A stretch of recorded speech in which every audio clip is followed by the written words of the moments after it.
பெரம்பலூரில் இருசக்கர வாகனமும் சடலம் எரியூட்டும் வாகனமும் நேருக்கு நேர் மோதிக்கொண்ட விபத்தில் 2 வாலிபர்கள் உயிரிழந்த சம்பவம் சோகத்தை ஏற்படுத்தியுள்ளது.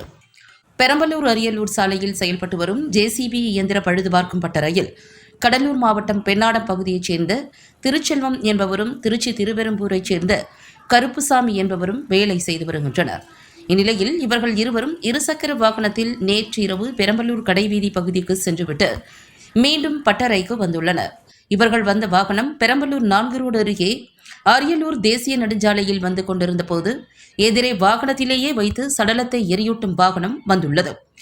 2 வாகனமும் நேருக்கு நேர் மோதிக்கொண்ட விபத்தில் திடீரென இருசக்கர வாகனம் தீப்பிடித்து எரிந்து முற்றிலும் சேதமடைந்தது. அதேபோல சடலம் எரியூட்டும் வாகனமும் சேதமடைந்தது. இந்த விபத்தில் திருச்செல்வம் சம்பவ இடத்திலேயே உயிரிழந்த நிலையில் கருப்புசாமி சிகிச்சை பலனின்றி இன்று காலை உயிரிழந்தார். சடலம் எரியூட்டும் வாகனத்தின் ஓட்டுநர் அலாவுதீன் லேசான காயமடைந்து சிகிச்சை பெற்று வருகிறார். இந்த விபத்து குறித்து பெரம்பலூர் நகர போலீசார் வழக்கு பதிவு செய்து விசாரணை மேற்கொண்டு வருகின்றனர்.